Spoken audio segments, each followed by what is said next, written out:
So, folks, hang on to your hats, hang on to your point of view, hang on to your perspective, hang on to your loved ones, hang on to your cup of coffee, your glass of wine.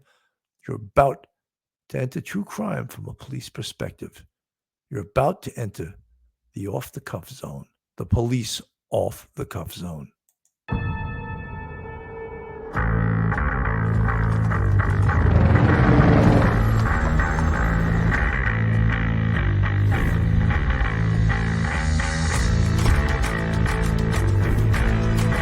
There has to be some common sense. Yes, sir. They have the car stopped in 10th and Ranch, Michael Byler. We still don't know who pulled the trigger.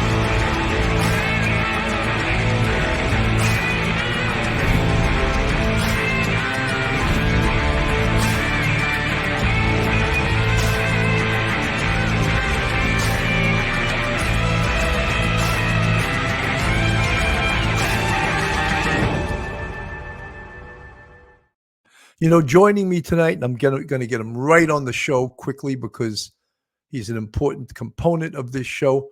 Retired NYPD Sergeant, criminal justice professor at Albertus Magnus College in Connecticut, attorney. Welcome to the show, Professor Sergeant Michael Geary. Hey, Mike.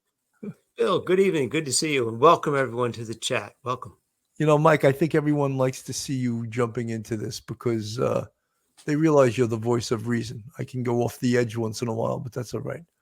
I try.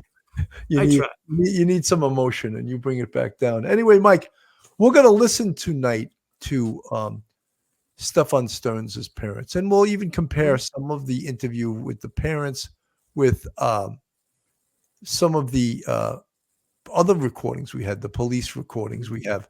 You know, one of the things that I note that when we listen to Stephan Sterns speak about his parents, in one of the interviews, he was like, you know, they're old and they're losing their hearing. They're like preparing for the end of their life. They don't look like two people in this thumbnail that are preparing for the end of their life. They look like two people that are living their life. And if anyone's preparing for the end of their life, it's this guy on the left. Your thoughts? Bill, yeah, when you hear him talk to the detectives and they're asking about the family, and he's like, when did you come, to Kissimmee? And he's like, I was up in Northport with my family. They need my help. They're preparing for the end of their life. And I just thought to myself, this guy can't even hold down a job. He can't even get himself out of bed. And here he is telling the police that, his parents need him to help them with their end of life plans. Once you get to know the guy, the cops must have been like, this is ridiculous. This guy can't even figure out a way to, tie his shoelaces. And yet he's trying to put himself out there as a person who's going to be, helping everybody, helping Jen, helping Maddie, helping his parents. That just is like, you just wonder, it's an odd thing to say. Why did he say it? It was gratuitous. He could have just said, I was there with my parents. But very odd when he says that sort of thing. It doesn't smack of any sort of reality whatsoever. Not at all.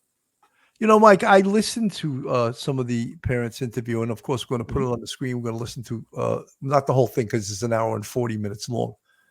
But one of the things that when they describe their son, Stephan Sterns, it reminds me of a parent describing like a 15-year-old or 16-year-old stoner, someone that's trying to find himself in this world, but is 15 or 16 years old and smokes weed all the time and spends time playing video games and stupid card Pokemon and all this nonsense and spends his life sleeping. To me, that sounds like a kid going through adolescence, not a 37-year-old man who still hasn't found his way in this world, still can't hold down a job, was working at Disney World, apparently. We all know that there's a company that, charges, rapes families for going in there, what they charge families to go in there, but they pay their employees next to nothing, So it's just like incredible. And that's where he was working. Yeah, when his family talked to the detectives about 6 or 7 days after they found poor Maddie, and you hear, and as you read the detective's notes in the supplemental, you read between the lines, and you get the feeling that they've been so frustrated. Whenever Jennifer's been there, They're not really disapproving of them. They're taking their prescription medication. Whenever he's there by himself, all he does is sleep all day. He's up all night. You know, he's eating, just seeing them for dinner. You know, and that's about it. He's got this really. It sounds like you're talking about a teenager or something like that, a troubled teen, and they seem very frustrated, upset. They don't really probably know what to do with this guy. They don't trust him. They don't trust him with money. They're probably in some ways happy that he was leaving the house again to go down to see Jen and Madeline. And, you know, they know them a little bit. They may not approve of them, but they know them a little bit. But yeah, if you didn't know that the subject of the conversation was 37, you would have guessed that they were talking about a high school sophomore, you know, Yeah, not a 37-year-old man. Army mom, he said they were preparing for end of life plans. Yeah, isn't that true, Army mom? You know something, they're probably my age, and I'm not preparing for end of life plans right now. And if someone said that about me, I'd be highly insulted. You know, end of life. Kathy Rivera, he's waiting for their money. You know something? They indicated that they think he steals from them too. So here's this 37-year-old man-child goes home to their house and steals from them. You know, are you kidding me? 37 years old. Apparently, he stole a Rolex, and most Rolexes can be worth anywhere from $6,000 to $20,000, depending on how old it is and how rare it is. But you know, if you have someone in your family that has a Rolex, it's a real piece that, you know, no one wants to lose that. And they accused him, well, not to his face, but they suspect that he stole the Rolex, I believe, belonging to Deborah Sterns' father. Oh, you know, Billy, they don't trust him, because not only you have that, and they talk about having storage, and he doesn't have the key to get into storage. I think he doesn't have a way to get into the house except through the front door. I think he can't enter their house through their garage. Yeah, they are very much on guard with this guy, because they have a track record with him, and he's not reliable. He doesn't tell them the truth. I think what comes through with the cops when they talk to them is that this guy's he's slick. He's not truthful. He's not forthright.